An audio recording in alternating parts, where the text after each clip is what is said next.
नवरात्रि का महत्व किसी से छिपा नहीं है और नवरात्रि में कन्या पूजन का बहुत महत्व है।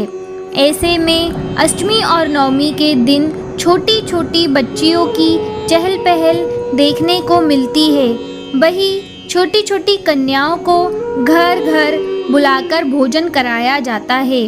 भोजन में हलवा, पूड़ी, चने, कई तरह के पकवान खिलाए जाते हैं।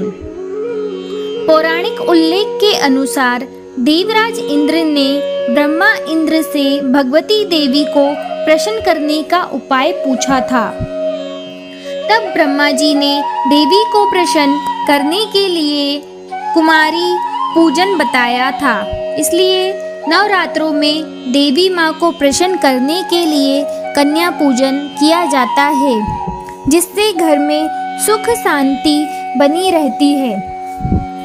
कन्या की उम्र नवरात्रि में कन्या पूजा में कन्या यानी 2 से 10 साल की उम्र की लड़कियों को बैठाना चाहिए। वैसे तो नवरात्रि में कन्या भोजन के लिए 9 अंक सही माना जाता है, लेकिन लोग अपने हिसाब से इस संख्या को बढ़ाते या घटाते हैं, जो गलत नहीं है। अब 9 कन्याएं ही क्यों?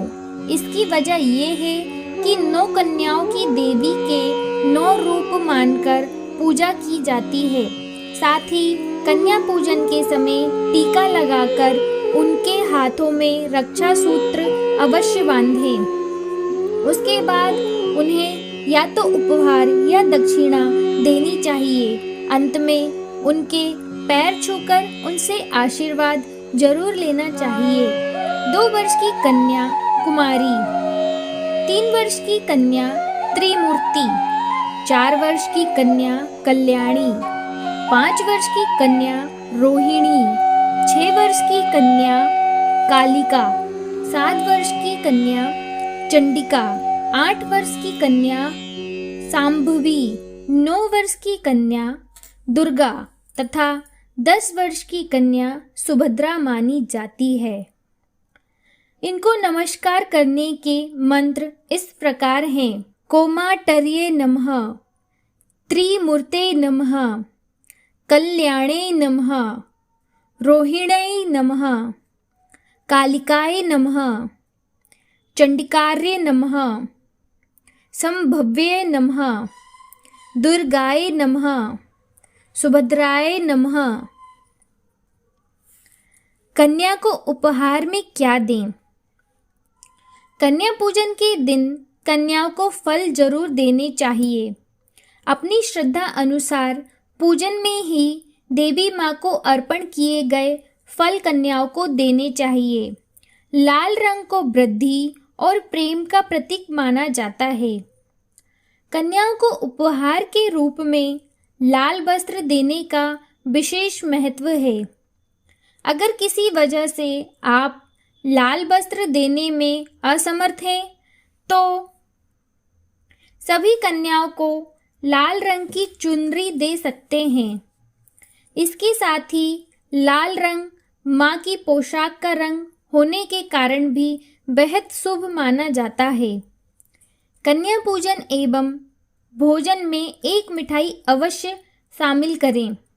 अगर किसी वजह से आप मिष्ठान शामिल ना कर सके, तो घर में साफ सुथरे ढंग से बनाया हुआ सूजी या फिर आटे का हलवा भी माता का भोग लगवाकर कन्याओं को खिला सकते हैं।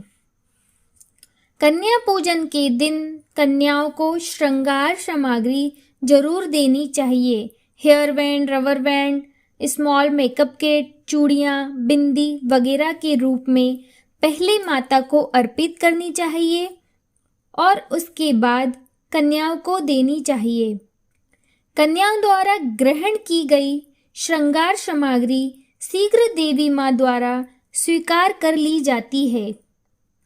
कन्या के विद्या प्राप्ति मार्ग में आप आवश्यक बनना चाहें, तो उन्हें आप pencil, eraser, sharpener, copy, diary, cartoon book, drawing book, story book, pencil box, lunch box वगैरह भी दे सकते हैं। आप जानते हैं कन्या पूजन विधि? अगर नहीं तो आइए बताते हैं।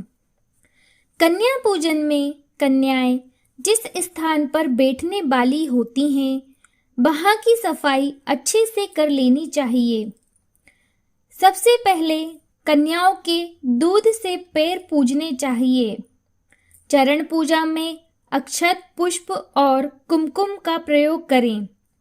उसके बाद भगवती का ध्यान करते हुए माँ दुर्गा को भोग लगाएं। फिर कन्याओं को भोजन कराएं। सबको खाने के लिए प्रसाद देना चाहिए। अधिकतर लोग इस दिन प्रसाद के रूप में हलवा पूरी देते हैं। जब सभी कन्या खाना खा लें तो उन्हें दक्षिणा अर्थात उपहार स्वरूप कुछ देना चाहिए। फिर सभी के पैर छूकर आशीर्वाद लें। उसके बाद इन्हें सम्मान से विदा करना चाहिए और हो सके तो जिम्मेदारी से उनको अपने अपने घर पहुंचाकर आना चाहिए। कन्या पूजन में सावधानियां। अपनी श्रद्धा और भावना में कमी बिल्कुल न रखें। हर एक कन्या में साक्षात देवी माँ दुर्गा साक्षात है। ये पूर्ण विश्वास बनाए रखें। कन्याओं को बासी भोजन ना कराएं और दक्षिणा व उपहार अवश्य दें। इनके साथ में एक या दो छोटे लड़कों को भी गणेश भैरव के रूप में शामिल करना आवश्यक और उत्तम माना जाता है। अगर आपके लिए घर बुलाकर कन्याओं का पूजन कर पाना संभव ना हो तो किसी मंदिर में अपनी यथाशक्ति के अनुसार भोजन निकालकर दान कर सकते हैं। तो ये थी कन्या पूजन से संबंधित कुछ आवश्यक बातें। अगर आप भी कन्या पूजन करने वाले हैं तो आप इन बातों को अवश्य ध्यान में रखें। बोलो जय माता दी।